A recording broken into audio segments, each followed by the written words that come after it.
الحمدللہ رب العالمین والصلاة والسلام علی سید المرسلین اما بعد فاعوذ باللہ من الشیطان الرجیم بسم اللہ الرحمن الرحیم والصلاة والسلام علیک یا رسول اللہ وعلی آلک واصحابک یا حبیب اللہ والصلاة والسلام علیک یا نبی اللہ وعلی آلک واصحابک یا نور اللہ۔ فیضان قرآن کے سلسلے میں حاضر ہیں اور آج سورہ ابراہیم کی آیت نمبر 13 سے قرآن پاک کا درس سنیں گے۔ اللہ عز و جل ارشاد فرماتا ہے، بسم اللہ الرحمن الرحیم، وقال الذين كفروا لرسلهم لنخرجنكم من أرضنا أو لتعودن في ملتنا فأوحى إليهم ربهم لنهلكن الظالمين۔ اور کافروں نے اپنے رسولوں سے کہا کہ اے رسولو، ہم ضرور تمہیں اپنی سرزمین سے نکال دیں گے یا تم ہمارے دین میں آ جاؤ۔ تو ان رسولوں کی طرف ان کے رب نے وحی بھیجی کہ ہم ضرور ظالموں کو ہلاک کر دیں گے۔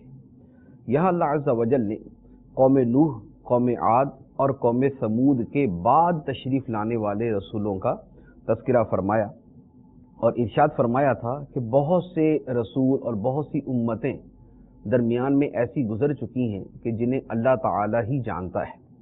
ان قوموں کے اللہ تعالی نے اجمالی حالات بیان کیے تھے کہ رسولوں نے اپنی قوموں سے کیا فرمایا اور قوموں نے اپنے رسولوں کو کیا جواب دیا۔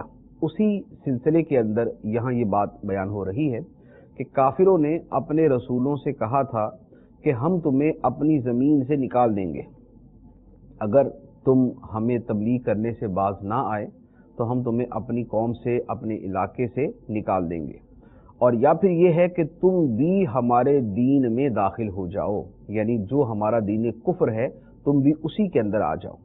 تو اب کفار نے جب کھلم کھلا اللہ کے رسولوں کو دھمکی دی تو اللہ تعالیٰ نے اپنے رسولوں کی طرف وحی نازل فرمائی کہ ہم ان ظالموں کو ہلاک کر دیں گے۔ لہذا رسولوں کو ڈرنے کی ضرورت نہیں ہے، بلکہ اللہ تعالیٰ ان رسولوں کے دشمنوں کو تباہ و برباد کر دے گا۔ پھر مزید اللہ تبارک و تعالیٰ نے ان رسولوں کو بشارتیں عطا فرمائیں، اس کا بیان آگے ہوا۔ فرمایا کہ اور ضرور ہم ان کے بعد تمہیں زمین میں اقتدار دیں گے، یعنی رسولوں کو ان کافروں کے بعد زمین کے اندر اقتدار دیا جائے گا، اور پھر رسولوں کے جو ماننے والے ہیں ان کو زمین کے اندر اقتدار دیا جائے گا۔ اور یہ جو بشارت ہے، فرمایا ذالک لمن خاف مقامی و خاف وعید، یہ بشارت اس کے لیے ہے جو میرے حضور کھڑا ہونے سے ڈرے اور میری وعید سے خوف زدہ رہے۔ جو اللہ کے حضور کھڑا ہونے سے ڈرتا ہے اور اللہ تعالیٰ کے عذاب کی وعید سے خوف زدہ رہتا ہے، یہ اس کے لیے بشارت ہے۔ اب اللہ تعالیٰ نے فرمایا کہ اور ان رسولوں نے اللہ سے فیصلہ طلب کیا کہ اے اللہ، کافروں کے درمیان اور ہمارے درمیان فیصلہ کر دے۔ تو اللہ تعالیٰ فرماتا ہے وَخَابَ كُلُّ جَبَّارٍ عَنِيدٍ، اور ہر سرکش ہٹ دھرم ناکام ہو گیا، یعنی رسولوں کی دعا قبول ہوئی، انہیں فتح عطا کر دی گئی، اور جو ان کے مد مقابل تھے، سرکش تھے، ہٹ دھرم تھے، وہ ناکام اور تباہ و برباد ہو گئے۔ اور ان کا انجام آگے کیا ہوا؟ فرمایا من ورائہ جہنم، جہنم اس کے پیچھے ہے، یعنی ہر سرکش ہٹ دھرم کے پیچھے جہنم ہے، اور اس سرکش و ہٹ دھرم کو جہنمیوں کی پیپ کا پانی پلایا جائے گا، معاذ اللہ، یعنی یہ بڑا شدید عذاب ہے کہ انہیں جہنمیوں کی پیپ کا پانی پلایا جائے گا۔ تو اللہ تعالیٰ فرماتا ہے کہ ان کا حال کیا ہوگا؟ فرمایا کہ بڑی مشکل سے تھوڑے تھوڑے گھونٹ لے گا، اور ایسا لگے گا نہیں کہ اسے گلے سے اتار لے، یعنی پی تو سکتا کوئی نہیں اس کو۔ تو فرمایا کہ وہ سرکش و ہٹ دھرم جو ہے وہ اسے پی نہ سکے گا، اور فرمایا کہ اب حال یہ ہوگا کہ وَيَأْتِيهِ الْمَوْتُ مِنْ كُلِّ مَكَانٍ وَمَا هُوَ بِمَيِّتٍ، کہ ہر طرف سے اس کے پاس موت آئے گی لیکن وہ مرے گا نہیں، یعنی کافر کے پاس ہر طرف سے موت آئے گی۔ موت سے مراد یہ کہ اتنے شدید عذاب آئیں گے کہ ہر عذاب بندے کو مار دینے والا ہو، تو گویا ہر طرف سے موت آ گئی لیکن وہ کافر مرے گا نہیں۔ اور فرمایا کہ یہاں بس نہیں، وَمِن وَرَائِهِ عَذَابٌ غَلِيظٌ، اور اس سے آگے بھی ایک اور سخت عذاب ہے. یہ عذاب پھر اس کے آگے ایک سخت عذاب. اس کے بعد اللہ تعالیٰ نے کافروں کے اعمال کی مثال بیان فرمائی.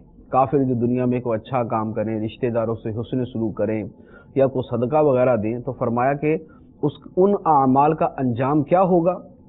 تو اس کا فائدہ دنیا میں تھوڑا بہت مل جائے گا، لیکن آخرت کے اندر ان اعمال کا ثواب نہیں ملے گا، کیونکہ کافر کا کوئی بھی عمل آخرت کے اندر اس کو نفع دینے والا نہیں ہے جب تک کہ وہ ایمان نہ لائے.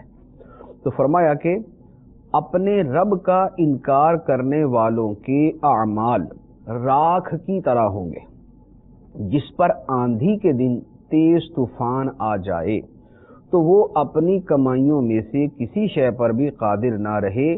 یہی دور کی گمراہی ہے. یعنی فرمایا کہ کافروں کے اعمال یوں سمجھیں کہ جیسے راکھ ہو اور کوئی آندھی کے دن تیز طوفان آ جائے، تو تیز طوفان آئے تو راکھ باقی نہیں رہتی بلکہ ہوا میں اڑ کر منتشر ہو جاتی ہے اور اس کا پتہ بھی نہیں چلتا کہ وہ کہاں گئی. تو فرمایا کہ کافروں کے اعمال اسی طرح ہوں گے، راکھ کی طرح ہوں گے. جب قیامت کا دن آئے گا اور قہر الہی کا طوفان جو ہے وہاں پر کافروں کے اعمال پہ چلے گا تو ان کے اعمال کا نام و نشان بھی باقی نہیں رہے گا. اس کے بعد اللہ تعالیٰ ارشاد فرماتا ہے، فرمایا الم تر ان اللہ خلق السماوات والارض بالحق ان یشاء یذہبکم ویأت بخلق جدید وما ذلک علی اللہ بعزیز. کیا تو نے نہ دیکھا کہ اللہ نے آسمان اور زمین حق کے ساتھ بنائے، وہ اگر چاہے تو اے لوگو تمہیں لے جائے اور ایک نئی مخلوق لے آئے، اور یہ اللہ پر کچھ دشوار نہیں. یعنی اللہ تعالیٰ نے فرمایا کہ اللہ تعالیٰ کی تخلیق میں غور کر لو، اس کی قدرت کتنی عظیم ہے. آسمان اس نے بنائے، زمین اس نے بنائی. تو جس خدا نے آسمان و زمین بنائے اس کے لیے کیا مشکل ہے کہ تم جو مخلوق اللہ تعالیٰ کی سرکشی کرتے ہو، کفر کرتے ہو، نافرمانیاں کرتے ہو، اللہ تعالیٰ تم سب کو جو ہے وہ لے جائے، یعنی تم سب کو ہلاک کر دے اور تمہاری جگہ ایک نئی مخلوق پیدا کر دے. تو فرمایا وما ذالک علی اللہ بعزیز، یہ اللہ پر کوئی مشکل نہیں ہے. تو اللہ تعالیٰ یہ بھی کر سکتا ہے، لیکن اللہ تعالیٰ نے تمہیں موقع دیا کہ تم سدھرو، تمہیں مہلت عطا فرمائی کہ تم نیکیوں کی طرف آؤ، تم حق کی طرف آؤ، تم اللہ کو ماننے کی طرف آؤ. اس کے بعد فرمایا اب قیامت کے دن جب سارے لوگ اللہ کی بارگاہ میں حاضر ہوں گے تو اب اس میں وہ لوگ کہ جنہوں نے دوسروں کو گمراہ کیا اور وہ لوگ کہ جو دوسروں کو پیچھے لگ کے گمراہ ہوئے، ان کا کیا حال ہوگا اور وہ آپس میں کیا باتیں کریں گے. اللہ تعالی نے اس کو بیان فرمایا وَبَارَزُوا لِلَّهِ جَمِيعًا، اور سب اللہ کے حضور اعلانیہ حاضر ہوں گے. اب اس کے بعد کیا ہوگا؟ فرمایا تو جو کمزور تھے وہ بڑے لوگوں سے کہیں گے ہم تو تمہارے پیچھے تھے، تو کیا تم اللہ کے عذاب میں سے کچھ ہم سے دور کر سکتے ہو؟ وہ بڑے کہیں گے اگر اللہ ہمیں ہدایت دیتا تو ہم تمہیں بھی ہدایت دے دیتے. اب ہم پر برابر ہے کہ ہم بے قراری کریں یا صبر کریں، ہمارے لیے کوئی پناہ گاہ نہیں. یعنی کمزور اب بڑوں سے کہیں گے کہ یار دنیا میں تو ہم تمہارے پیچھے پیچھے چلتے تھے نا، اب قیامت کے دن اب ہم سے کوئی اللہ کا عذاب تھوڑا بہت ہی ہم سے دور کر دو، کچھ تو ہماری جان کو سکون ملے. تو وہ جو بڑے ہوں گے وہ کہیں گے کہ اگر اللہ ہمیں دنیا میں ہدایت دے دیتا تو ہم تمہیں بھی ہدایت دے دیتے. اب ہمارے لیے برابر ہے ہم صبر کریں یا بے صبری کریں، دونوں صورتوں کے اندر اب عذاب سے بچنے کی پناہ گاہ کوئی نہیں، اب ہم تمہیں کوئی فائدہ نہیں پہنچا سکتے. اب اس کے بعد اللہ تعالیٰ نے قیامت کا ایک اور منظر بیان فرمایا. وہ منظر کیا ہے کہ شیطان اور لوگوں کے درمیان بات ہوگی. شیطان اور جو شیطان کے راستے پر چلنے والے، جو شیطان کے نقش قدم پہ چلنے والے ہیں، ان کے درمیان بات ہوگی. تو شیطان ان سے کیا کہے گا؟ اللہ تعالیٰ فرماتا ہے اور جب مخلوق کے درمیان فیصلہ ہو جائے گا تو شیطان کہے گا اے لوگو، بے شک اللہ نے تم سے سچا وعدہ کیا تھا اور میں نے جو تم سے وعدہ کیا تھا وہ میں نے تم سے جھوٹا وعدہ کیا تھا، اور مجھے تم پر کوئی زبردستی نہیں تھی مگر یہی کہ میں نے تم کو دعوت دی، تم نے میری بات مان لی. تو اب مجھے ملامت نہ کرو، فلا تلومونی ولوموا انفسکم، تو اب مجھے ملامت نہ کرو اور اپنے آپ کو ملامت کرو. نہ میں تمہاری فریاد کو پہنچ سکتا ہوں اور نہ ہی تم میری فریاد کو پہنچنے والے ہو۔ شیطان کہے گا وہ جو پہلے تم نے مجھے اللہ کا شریک بنایا تھا تو میں اس شرک سے سخت بیزار ہوں، بے شک ظالموں کے لیے دردناک عذاب ہے۔ یہ ہے قیامت کے دن شیطان کا کہنا اپنے ماننے والوں کو۔ شیطان کہے گا کہ اللہ نے تم سے وعدہ کیا تھا وہ سچا تھا، اس نے جو تم سے فرمایا تھا کہ ایمان لاؤ میں جنت دوں گا، نیکیاں کرو میں تمہیں صلہ دوں گا، گناہوں سے بچو میں تمہیں بدلہ دوں گا، وہ جو اللہ نے تم سے وعدہ کیا تھا قیامت آنی ہے، مرنے کے بعد تم نے اٹھنا ہے، تو وہ وعدہ سچا تھا۔ اور میں جو تم سے باتیں کرتا تھا کہ کوئی قیامت نہیں ہے، کوئی حساب کتاب نہیں ہونا، موج مستی کرو، دنیا میں عیش اڑاؤ، موجیں کرو، یہ ساری باتیں ہیں، مرنے کے بعد اٹھنا، کسی نے مرنے کے بعد نہیں اٹھنا، تو جو میں تم سے باتیں کرتا تھا وہ سب جھوٹ تھا، لیکن اب اس کے باوجود بھی مجھے نہ مجرم قرار دو۔ شیطان کہے گا کہ اپنے اعمال کا بوجھ میرے اوپر نہ ڈالو، کیوں؟ اس لیے کہ میں تمہیں کوئی گردن سے پکڑ کے تھوڑی گناہ کرواتا تھا، میں تمہیں جو ہے وہ کوئی اب تمہیں مجبور کر کے تھوڑی تم سے جو ہے وہ کفر کرواتا تھا، میں تمہیں دعوت دیتا تھا کہ کفر کرو، شرک کرو، گناہ کرو، تم بڑی خوشی خوشی میری دعوت قبول کرتے تھے۔ تو جو کچھ تم کرتے تھے وہ خود کرتے تھے، میں تمہیں دعوت دیتا تھا، کروا کے نہیں چھوڑتا تھا، لہذا مجھے ملامت نہ کرو، اپنے آپ کو ملامت کرو کہ تم نے یہ کیوں کیا تھا۔ میں تمہاری فریاد کو نہیں پہنچ سکتا، یعنی میں تمہاری فریاد رسی نہیں کر سکتا، اور نہ ہی تم میری مدد کر سکتے ہو، اور جو دنیا میں تم مجھے اللہ کا شریک بنا کے جو شرک کرتے تھے میں اس سے بیزار ہوں۔ جو دنیا کے اندر بتوں کو خدا کے برابر قرار دیتے تھے، تو وہ بتوں کو خدا کے برابر قرار دینا اصل میں مجھے خدا کے برابر قرار دینا تھا، تو جو دنیا میں تم نے شرک کیا میں اس سے بیزار ہوں، اور ظالموں کے لیے بے شک دردناک عذاب ہے۔ اب اس کے بعد اللہ تعالیٰ جنتیوں کے بارے میں بیان فرماتا ہے کہ جنتیوں کو قیامت کے دن کیسا صلہ ملے گا۔ فرمایا اور وہ جو ایمان لائے اور اچھے کام کیے وہ جنتوں میں داخل کیے جائیں گے جن کے نیچے نہریں جاری اپنے رب کے حکم سے ہمیشہ ان میں رہیں گے۔ ان جنتوں میں ان کی ملاقات کی دعا سلام ہوگی، یعنی جنتی آپس میں ملیں گے تو کیا کریں گے؟ سلام کریں گے۔ فرشتے ان سے ملاقات کریں گے تو کیا ہوگا؟ سلام کریں گے۔ تو جنتیوں کی جو ملاقات کی دعا ہے وہ سلام ہے۔ تو گویا سلام وہ کلمہ ہے جو جنتی کلمہ ہے، اور اللہ تعالیٰ نے ہمیں دنیا کے اندر عطا فرمایا کہ ہم مسلمان ایک دوسرے سے ملتے ہیں تو ایک دوسرے کو وہ جنتی کلمہ کہتے ہیں، السلام علیکم ورحمۃ اللہ وبرکاتہ۔ اس کے بعد اللہ تعالیٰ نے کلمہ طیبہ یعنی پاکیزہ کلمہ اور کلمہ خبیثہ یعنی ناپاک کلمہ، ان دونوں کی مثال بیان فرمائی۔ فرمایا الم تر کیف ضرب اللہ مثلا کلمۃ طیبۃ کشجرۃ طیبۃ اصلها ثابت وفرعها فی السماء تؤتی اکلها کل حین باذن ربها ویضرب اللہ الامثال للناس لعلهم یتذکرون۔ فرمایا کیا تم نے نہ دیکھا کہ اللہ نے کلمہ پاک کی کیسی مثال بیان فرمائی، جیسے ایک پاکیزہ درخت ہو جس کی جڑ موجود ہے اور اس کی شاخیں آسمان میں ہیں۔ یعنی کلمہ طیبہ ایسا ہے کہ جس کی جڑ تو زمین کی گہرائی میں ہے اور شاخیں اتنی بلند ہے کہ آسمان کی پہنائیوں میں پھیلی ہوئی ہے۔ اللہ تعالیٰ فرماتا ہے کہ وہ درخت ہر وقت اپنے رب کے حکم سے پھل دیتا ہے، اور اللہ لوگوں کے لیے مثالیں بیان فرماتا ہے تاکہ وہ سمجھیں۔ کلمہ طیبہ کیا ہے؟ کلمہ توحید، کلمہ رسالت، اللہ رسول کو ماننے کا جو کلمہ ہے وہ کلمہ طیبہ، جیسے ہم بھی اپنی زبان میں کہتے ہیں کہ لا الہ الا اللہ محمد رسول اللہ، یہ کلمہ طیبہ ہے، تو یہ واقعی کلمہ طیبہ ہے، یہ ایمان کی بنیاد ہے۔ اب یہ ایمان کی بنیاد ہے اور اس کی شاخیں آسمانوں تک پہنچی ہوئی ہیں، پھیلی ہوئی ہیں۔ آسمانوں تک پہنچنا اور پھیلنے کا کیا مطلب ہے؟ مطلب یہ کہ جو اس سے اعمال نکلتے ہیں، یعنی بندہ کلمہ پڑھتا ہے، مسلمان ہوتا ہے، تو اب اس کے بعد اعمال جو ہیں وہ اس کی شاخیں ہیں۔ جیسے فرمایا کہ ایمان کی 70 سے زیادہ شاخیں ہیں، تو ایمان بنیاد ہے، جڑ ہے، اور اعمال اس کی شاخیں ہیں۔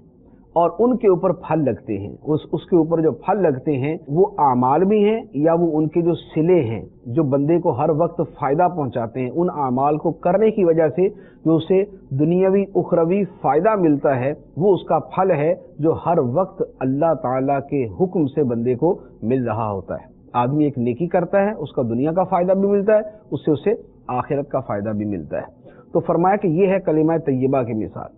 اور کلمہ خبیثہ یعنی کلمہ کفر جو ہے، معاذ اللہ خدا کا انکار ہے، خدا کے رسول کا انکار ہے، خدا کی توہین ہے، خدا کے رسول کی گستاخی ہے، یہ جو کلمہ خبیثہ ہے، فرمایا اور گندی بات کی مثال اس گندے درخت کی طرح ہے جو زمین کے اوپر سے کاٹ دیا گیا ہو تو اب اسے کوئی قرار نہیں۔ یعنی جو کلمہ خبیثہ کلمہ کفر ہے اس کی مثال ایسی ہے کہ جیسے کوئی بہت ہی گھٹیا قسم کا درخت ہو کہ جس کی جڑیں کاٹ دی گئی تو اب اس کے اوپر کوئی پھل لگ ہی نہیں سکتا، اس کے اوپر کوئی پھل ہی نہیں لگے گا۔ تو کلمہ کفر جو ہے وہ درخت ہے، وہ جڑ ہے کہ جس کے اوپر کوئی اعمال صالحہ کا پھل نہیں لگ سکتا۔ اس لیے کافر جو عمل کرے وہ اعمال صالحہ نہیں قرار پاتے۔ اعمال صالحہ کی شرط ہے کہ اس کے پیچھے ایمان موجود ہو۔ اسے ہم یوں کہہ سکتے ہیں کہ بظاہر اچھے اعمال ہیں، بظاہر اچھا عمل ہے، لیکن جو شریعت کی اس طرح اعمال صالحہ ہے وہ اس کے اوپر صادق نہیں آتی۔ اب اس کے بعد جو سچے لوگوں کا کلمہ ہے، جو کلمہ طیبہ پڑھنے والے ہیں، اللہ تعالیٰ فرماتا ہے کہ اللہ ایمان والوں کو حق بات پر دنیا کی زندگی میں اور آخرت میں ثابت قدم رکھتا ہے، اور اللہ ظالموں کو گمراہ کرتا ہے، اور اللہ جو چاہتا ہے کرتا ہے۔ جو سچے کلمہ کو دل و جان سے لگا کے رکھتے ہیں، جو کلمہ طیبہ پڑھتے ہیں پھر اس پہ ثابت قدمی دکھاتے اپنے دل و جان کے ساتھ لگا کے رکھتے ہیں، فرمایا کہ اللہ تعالیٰ دنیا کی زندگی میں بھی اور آخرت میں بھی انہیں حق بات پر ثابت قدم رکھتا ہے۔ یہاں پر آخرت سے مراد جو ہے وہ قبر کی زندگی، کہ قبر کے اندر بھی اللہ تعالیٰ ان لوگوں کو ثابت قدم رکھتا ہے کہ قبر کے امتحان کے اندر بھی وہ کامیاب ہوتے ہیں۔ اور اس کا مزید وہ یہ بھی ہے کہ آخرت تو پورا ڈیوریشن ہے جو مرنے کے بعد شروع ہو گیا، تو اللہ تعالیٰ قبر کے اندر بھی ثابت قدمی عطا فرماتا ہے اور آخرت کے اندر بھی ثابت قدمی عطا فرماتا ہے۔ اور ظالموں کو اللہ گمراہ کرتا ہے۔ کیوں گمراہ کرتا ہے؟ کہ وہ خود ہی اپنی سرکشی اور ہٹ درمی کی وجہ سے حق کو قبول کرنے کی طرف آتے ہی نہیں، تو اللہ تعالیٰ گمراہی کو پیدا فرما دیتا ہے۔ بندہ گمراہی کا قصب کرتا ہے، اللہ تعالیٰ گمراہی کو پیدا کر دیتا ہے، اور فرمایا کہ اللہ جو چاہتا ہے کرتا ہے۔ اب اس کے بعد اللہ تعالیٰ فرماتا ہے أَلَمْ تَرَ إِلَى الَّذِينَ بَدَّلُوا نِعْمَةَ اللَّهِ كُفْرًا وَأَحَلُّوا قَوْمَهُمْ دَارَ الْبَوَارِ، کیا تم نے نہ دیکھا ان لوگوں کو جنہوں نے اللہ کی نعمت کو ناشکری سے بدل دیا اور اپنی قوم کو تباہی کے گھر اتار ڈالا۔ نعمت کو ناشکری میں بدلا، کیا مراد یہ ہے کہ نعمت پر تو اللہ کا شکر ادا کرنا چاہیے، لیکن نعمت کو غلط استعمال کرنا ناشکری ہے۔ یعنی ناشکری کا ایک بڑا واضح مفہوم یہ ہے کہ نعمت کو اس کے مقصد کے برخلاف استعمال کیا جائے۔ اللہ تعالیٰ نے عقل دی، شعور دیا، ہاتھ، پاؤں، آنکھیں، زبان، کان یہ عطا فرمائے، اب انہیں اگر اللہ کی نافرمانی میں استعمال کیا تو یہ ناشکری ہے۔ تو کافروں کا حال یہ تھا کہ اللہ تعالیٰ نے انہیں نبی کریم صلی اللہ علیہ وآلہ وسلم کی ذات مبارکہ عطا فرمائی، اہل مکہ کو سرکار کی ذات عطا کیجیے۔ اب اس نعمت کا شکر یہ تھا کہ ان کو مانتے، لیکن انہوں نے مقابلے کا، انہوں نے کفر کرنے کا، انہوں نے نافرمانی کرنے کا طریقہ اختیار کیا، تو گویا جس نعمت پر شکر ادا کرنا تھا اس کی جگہ انہوں نے ناشکری کو اپنا لیا۔ تو فرمایا کہ یہ ناشکری کو اپنانا، اس کا نتیجہ کیا ہوا کہ ان کافروں نے اپنی قوم کو تباہی کے گھر اتار ڈالا۔ وہ تباہی کا گھر کیا ہے؟ اللہ تعالیٰ فرماتا ہے جہنم یصلونہا وبئس القرار، جو دوزخ ہے اس میں داخل ہوں گے اور وہ کیا ہی بری ٹھہرنے کی جگہ ہے۔ اب اس کے بعد اللہ تعالیٰ مشرکوں کے بارے میں فرماتا ہے اور انہوں نے اللہ کے لیے برابر والے قرار دیے تاکہ اللہ کی راہ سے بھٹکا دے، یعنی اللہ کے شریک قرار دیے تاکہ اللہ کی راہ سے دوسروں کو بھی بھٹکا دے۔ اے محبوب تم فرماؤ تمتعوا فإن مصیرکم الی النار، چند دن فائدہ اٹھا دو، اے کافرو چند دن فائدہ اٹھا لو، پھر بے شک تمہیں آگ کی طرف لوٹنا ہے۔ اب اس کے بعد اللہ تعالیٰ جو نیک بندے ہیں ان کے بارے میں ارشاد فرماتا ہے، محبوب کریم صلی اللہ علیہ وآلہ وسلم سے ارشاد فرماتا ہے، فرمایا قل لعبادی الذین آمنوا یقیموا الصلاة وینفقوا مما رزقناہم سرا وعلانیۃ من قبل ان یأتی یوم لا بیع فیہ ولا خلال۔ اے محبوب میرے ان بندوں سے فرماؤ جو ایمان لائے کہ نماز قائم کریں اور ہمارے دیے ہوئے میں سے کچھ ہماری راہ میں پوشیدہ اور اعلانیہ خرچ کریں، اس دن کے آنے سے پہلے جس میں نہ کوئی تجارت ہوگی اور نہ کوئی دوستی۔ اب یہاں کس سے فرمایا، یعنی آیت مبارکہ میں غور کریں، اللہ تعالیٰ فرماتا ہے کہ اے محبوب علیہ السلام میرے ایمان والے بندوں سے فرمائیں جو کلمہ تو پڑھ چکے، مسلمان ہو چکے، اسلام قبول کر چکے، ان سے فرمائیں کیا؟ نماز قائم کیا کریں، نماز پڑھا کریں۔ گویا ایمان والوں کو بطور خاص تاکید فرمائی گئی کہ نماز قائم کریں اور اللہ کی راہ میں پوشیدہ اعلانیہ خرچ کریں، اور یہ سب کچھ کر لیں، نمازیں پڑھ لیں، صدقہ کر لیں اس دن کے آنے سے پہلے پہلے جس دن میں نہ کوئی تجارت ہوگی نہ کوئی دوستی۔ نہ کوئی دوستی کام آئے گی کہ جناب یہ میرا پڑوسی تھا، یہ میرا دوست تھا، یہ میرا فلاں تھا فلاں تھا۔ یہ دنیا کی دوستیاں اگرچہ جتنی مرضی گہری ہوں، اگرچہ 24 گھنٹے ساتھ گزارتے ہوں اور پوری زندگی ساتھ گزار دیں، قیامت کے دن یہ دوستیاں کام نہیں آئیں گی۔ قیامت کے دن نیکوں سے تعلق کام آئے گا، دنیاوی دوستیاں قیامت کے دن کام نہیں آئیں گی، اور نہ ہی قیامت کے دن کوئی تجارت ہوگی کہ بندہ کچھ بیچ کر اس کا جو معاوضہ ملے اس سے اللہ تعالیٰ کو اپنے گناہوں کے بدلے کے اندر وہ دے کر فدیے کے طور پہ دے کے جان چھڑا لے۔ فرمایا ایسا کچھ نہیں ہوگا۔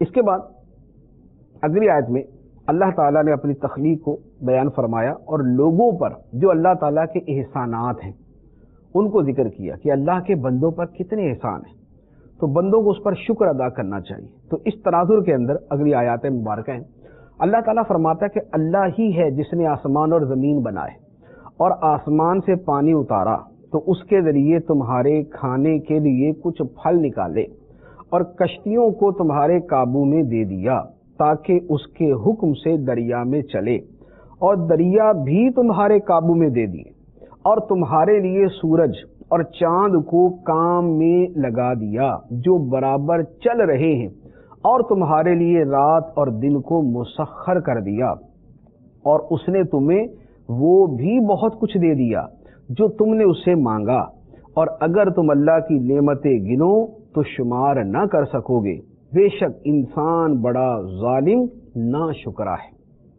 آیات مبارکہ میں اللہ کی نعمتیں دیکھیں، فرمایا اللہ نے آسمان و زمین پیدا کی، آسمانوں سے بارش اتاری، بارش کے ذریعے پھل پیدا کیے جو تمہارا رزق ہے، اللہ تعالیٰ نے کشتیاں تمہارے قابو میں دے دی جو سمندر میں چلتی ہیں، اللہ تعالیٰ نے نہریں اور دریا تمہارے قابو میں دے دیے، سورج اور چاند کو تمہارے لیے کام پر لگا دیا جو مسلسل چلتے جا رہے ہیں چلتے جا رہے ہیں چلتے جا رہے ہیں، رات اور دن کو تمہارے لیے مسخر کر دیا، اور جو تم خدا سے مانگتے ہو اللہ تعالیٰ اس میں سے بھی بہت ساری چیزیں تمہیں عطا فرما دیتا ہے۔ ہر مانگی چیز عطا نہیں کرتا لیکن بہت ساری مانگی ہوئی چیزیں تمہیں عطا کر دیتا ہے۔ جب اللہ کی اتنی نعمتیں ہیں، اب اللہ تعالیٰ فرماتا ہے وَإِن تَعُدُّوا نِعْمَةَ اللَّهِ لَا تُحْصُوهَا، اگر تم اللہ کی نعمتیں گننا چاہو تو شمار نہیں کر سکتے۔ اللہ تعالیٰ کے تم پر اتنے احسانات ہیں، اتنی نعمتیں ہیں، لیکن بات یہ ہے کہ انسان بڑا ظالم، بڑا ناشکرا ہے۔ اتنی نعمتیں کھا کر بھی، اتنی نعمتیں استعمال کر کے بھی خدا کا شکر ادا نہیں کرتا۔ ایمان کی طرف، نمازوں کی طرف، نیکیوں کی طرف، ذکر اللہ کی طرف، قرآن کی تلاوت کی طرف، اللہ کی محبت کی طرف پھر بھی وہ نہیں آتا، انسان بڑا ظالم، بڑا ناشکرا ہے۔ اب یہ سارا بیان کرنے کے بعد اللہ تعالیٰ نے اپنے ایک شکر گزار بندے کی مثال دی۔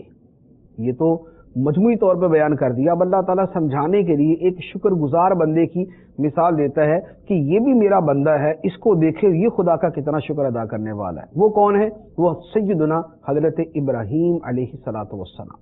اللہ تعالیٰ ارشاد فرماتا ہے وَإِذْ قَالَ إِبْرَاهِيمُ رَبِّ اجْعَلْ هَذَا الْبَلَدَ آمِنًا وَاجْنُبْنِي وَبَنِيَّ أَن نَّعْبُدَ الْأَصْنَامَ، اور یاد کرو جب ابراہیم نے عرض کی اے میرے رب اس شہر کو، شہر مکہ کو امن والا بنا دے اور مجھے اور میرے بیٹوں کو بتوں کی عبادت کرنے سے بچائے رکھ۔ اے میرے رب بے شک بتوں نے بہت سے لوگوں کو گمراہ کر دیا، تو جو میرے پیچھے چلے، ابراہیم فرماتے ہیں کہ اے اللہ جو میرے پیچھے چلے فمن تبعنی فانہ منی، جو میرے پیچھے چلے تو بے شک وہ مجھ سے ہے، اس کا مجھ سے تعلق ہے۔ ومن عصانی فانک غفور الرحیم، اور جو میری نافرمانی کرے تو بے شک تو بخشنے والا مہربان ہے۔ جو نافرمانی کرے، اگر کفر کے علاوہ نافرمانی ہے تو تو بخشنے والا مہربان ہے، چاہے تو بخش دے، اور اگر کفر کی نافرمانی کرے تو بھی تو بخشنے والا مہربان ہے۔ یہ حضرت ابراہیم علیہ السلام نے اس وقت فرمایا جب انہیں بتایا نہیں گیا کہ مشرک کی کسی صورت بخشش نہیں ہوگی۔ جب اس کا علم دے دیا گیا، اس کے بارے میں بتا دیا گیا، تو پھر آپ نے اس کے بعد کبھی مشرکوں کے لیے اس طرح دعا نہیں فرمائی۔ اب حضرت ابراہیم علیہ السلام کا واقعہ اللہ تعالیٰ بیان فرماتا ہے کہ ابراہیم علیہ السلام اللہ تعالیٰ کے کتنے فرمان بردار تھے کہ اللہ کی فرمان برداری میں اپنی پیاری اولاد کو بھی جنگل اور بیابان کے اندر چھوڑ کے آ گئے۔ اللہ نے حکم دیا چھوڑ کے آ جاؤ، چھوڑ کے آ گئے۔ اللہ تعالیٰ اس کو بیان فرماتا ہے کہ حضرت ابراہیم علیہ السلام اللہ کی بارگاہ میں عرض کرتے ہیں ربنا انی اسکنت من ذریتی بواد غیر ذی زرع عند بیتک المحرم ربنا لیقیموا الصلاة فاجعل افئدة من الناس تہوی الیہم وارزقہم من الثمرات لعلہم یشکرون۔ اے میرے رب میں نے اپنی کچھ اولاد کو تیرے عزت والے گھر خانہ کعبہ کے پاس ایک ایسی وادی میں ٹھہرایا ہے جس میں کھیتی نہیں ہوتی۔ اے میرے رب میں نے انہیں وہاں اس لیے ٹھہرایا تاکہ وہ نمازیں قائم رکھیں، تو لوگوں کے دل ان کی طرف مائل کر دے اور انہیں پھلوں سے رزق عطا فرما تاکہ وہ شکر گزار ہو جائیں۔ یہ ابراہیم علیہ السلام عرض کرتے ہیں کہ اللہ تیرے حکم پہ میں نے اپنی اولاد کو ایک ایسی وادی کے اندر ٹھہرا دیا جہاں کچھ بھی نہیں، جہاں کوئی کھیتی نہیں، ویرانہ ہے، لیکن تیرا حکم ہے میں نے انہیں وہاں ٹھہرا دیا۔ لیکن وہاں تیرا پیارا گھر بھی ہے، یعنی جو بننے والا یا جہاں جو وہاں پہلے موجود تھا، فرمایا کہ میں نے وہاں ٹھہرا دیا۔ اور یہ میں نے کیوں ٹھہرایا؟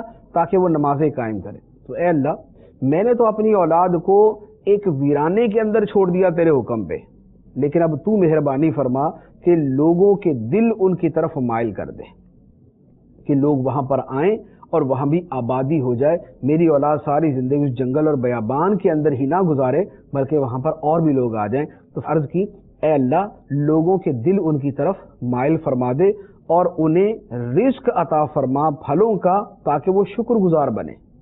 اللہ تعالیٰ نے یہ دعائیں قبول فرمائیں۔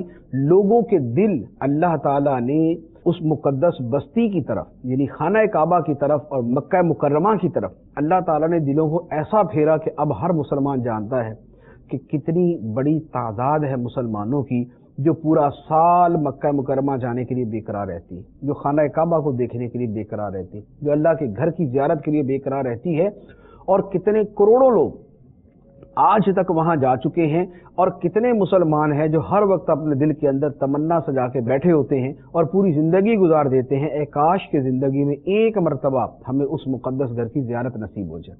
یہ ہے دعا کی قبولیت کا آنکھوں دیکھا منظر کہ ابراہیم علیہ السلام نے دعا کی اللہ لوگوں کے دل پھیر دے مکے کی طرف۔ آپ دیکھیں اللہ تعالیٰ نے کیسی دعا قبول فرمائی، لوگوں کے دل ایسے پھیرے کہ سچا ایمان رکھنے والا مسلمان خانہ کعبہ کو دیکھنے کے لیے بے قرار رہتا ہے۔ اللہ تعالیٰ نے اس کے دل کو پھیر دیا۔ اور دوسری دعا تھی کہ مکے والوں کو پھلوں کا رزق عطا فرما۔ اللہ تعالیٰ نے کیسا رزق عطا فرمایا کہ اب دنیا بھر کے اندر جو پھل کسی علاقے میں نہ ملے وہ مکے میں مل جائے گا۔ دنیا جہان کا پھل اللہ تعالیٰ نے اہل مکہ کو میسر کر دیا، انہیں مہیا کر دیا، اور دنیا بھر کا پھل وہاں پر موجود ہوتا ہے۔ اس کے بعد حضرت ابراہیم علیہ السلام نے مزید عرض کی اے ہمارے رب تو جانتا ہے جو ہم چھپاتے ہیں اور جو ظاہر کرتے ہیں، اور اللہ پر زمین اور آسمان میں کوئی بھی شے پوشیدہ نہیں، اللہ تعالیٰ سب کچھ جاننے والا ہے۔ اب حضرت ابراہیم علیہ السلام اللہ کا شکر ادا کرتے ہیں کیونکہ پہلے وہ میں نے عرض کیا نا کہ شکر کی بات ہوئی تھی کہ اللہ نے نعمتیں دی لیکن بندہ نہ شکر ہے، لیکن ابراہیم علیہ السلام کی مثال دی کہ شکر گزار بندے کو بھی دیکھو. تو اب حضرت ابراہیم علیہ السلام شکر ادا کرتے ہیں، عرض کرتے ہیں الحمدللہ الذی وہب لی علی الکبر اسماعیل و اسحاق ان ربی لسمیع الدعاء.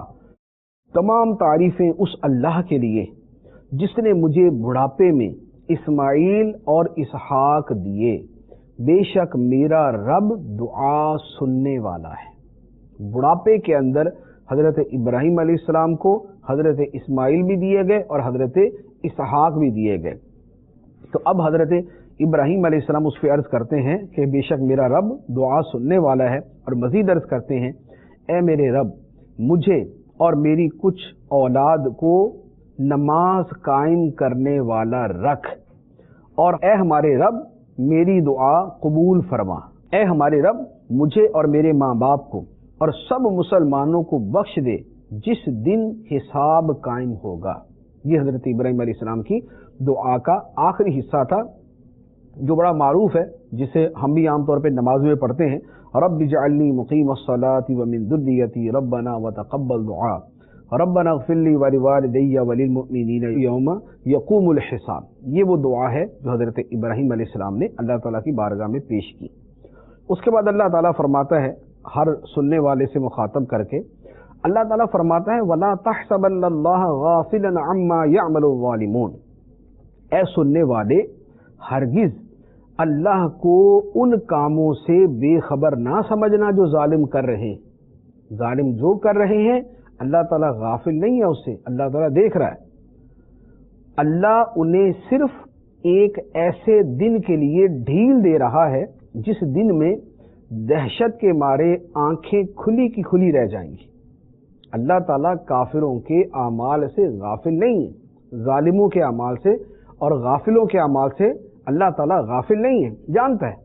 لیکن اللہ تعالیٰ نے مہلت دی ہوئی ہے. وہ مہلت کس دن تک کی ہے؟ اس دن جس دن دہشت کے مارے آنکھیں کھلی کی کھلی رہ جائیں گی، یعنی قیامت کے دن. اور وہ قیامت کا دن کیسا ہوگا، اس دن لوگوں کی حالت کیا ہوگی؟ اللہ تعالیٰ فرماتا ہے کہ لوگ بے تحاشا اپنے سروں کو اٹھائے ہوئے دوڑتے جا رہے ہوں گے، ان کی پلک بھی ان کی طرف جھپکنے کے لیے نہیں لوٹ رہی ہوگی، اور ان کے دل خالی ہوں گے. یعنی دہشت کے مارے قیامت کے دن سوچنے سمجھنے کی صلاحیت سے لوگوں کے دل خالی ہوں گے. اب اللہ تعالیٰ فرماتا ہے نبی کریم صلی اللہ علیہ وآلہ وسلم کو، فرمایا وَأَنذِرِ النَّاسَ يَوْمَ يَأْتِيهِمُ الْعَذَابُ، اور اے محبوب لوگوں کو اس دن سے ڈراؤ جب ان پر عذاب آئے گا تو ظالم کہیں گے اے ہمارے رب تھوڑی دیر تک ہمیں اور مہلت دے دے تاکہ ہم تیری دعوت قبول کر لیں اور ہم رسولوں کے پیچھے چلنے والے بن جائیں. یہ کافر کہیں گے اے اللہ تھوڑی سی مہلت اور دے دے، ہم تیری دعوت بھی قبول کر لیں گے جو تو نے کلمہ پڑھنے کی دی ہے، اور ہم رسولوں کی غلامی کے اندر بھی آ جائیں گے. تو ان سے کہا جائے گا تو کیا تم پہلے قسم نہ کھا چکے تھے کہ تمہیں تو ہٹنا ہی نہیں؟ یعنی تم تو دنیا میں قسم ہی کھا کے بیٹھے ہوئے تھے کہ ہم نے دنیا سے نہیں ہٹنا، ہم تو ادھر ہی رہیں گے، یہ مرنے کے بعد اٹھنے والا کوئی چکر نہیں ہے. تو فرمایا تب کہ تم تو دنیا میں قسم ہی کھا کے بیٹھے ہوئے تھے کہ تم نے تو اٹھنا نہیں ہے مرنے کے بعد.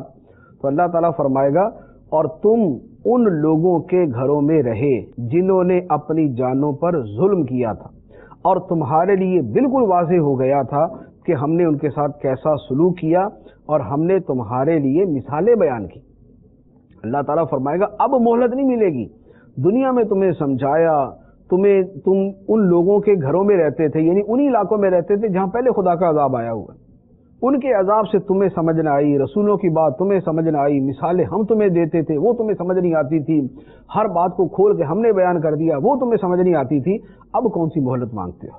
اب اس کے بعد اللہ تعالیٰ نے مزید اگلی بات کو بیان فرمایا کہ کافروں نے نبی کریم صلی اللہ علیہ وسلم کے خلاف سازش کی تھی، آپ کو شہید کرنے کی یا جو ہے وہ آپ کے حوالے آپ کو مکہ مکرمہ سے نکالنے کی. تو اللہ تعالیٰ اس کے بارے میں بیان فرماتا ہے وَقَدْ مَكَرُوا مَكْرَهُمْ وَعِنْدَ اللَّهِ مَكْرُهُمْ وَإِنْ كَانَ مَكْرُهُمْ لِتَزُولَ مِنْهُ الْجِبَالُ، اور بے شک انہوں نے اپنی سازش کی اور ان کی سازش اللہ کے قابو میں تھی، اور ان کی سازش کوئی ایسی نہیں تھی کہ اس سے پہاڑ ٹل جائیں۔ فرمایا کافروں نے تو سازش کی کہ نبی کریم صلی اللہ علیہ وسلم کو مکے سے نکال دیں یا شہید کر دیں، لیکن ان کی سازش اللہ کے قابو میں تھی، اللہ کی قدرت کے بغیر تو کچھ نہیں کر سکتے تھے۔ تو فرمایا کہ ان کی کوئی سازش ایسی نہیں تھی کہ اسے پہاڑ ہی اپنی جگہ سے ہل جائے، ایسا کچھ نہیں تھا، اللہ تعالیٰ نے اس سازش کو ناکام کر دیا۔ اب اللہ تعالیٰ فرماتا ہے تو تم ہرگز خیال نہ کرنا کہ اللہ اپنے رسولوں سے وعدہ خلافی کرے گا، بے شک اللہ غالب ہے، بدلہ لینے والا ہے۔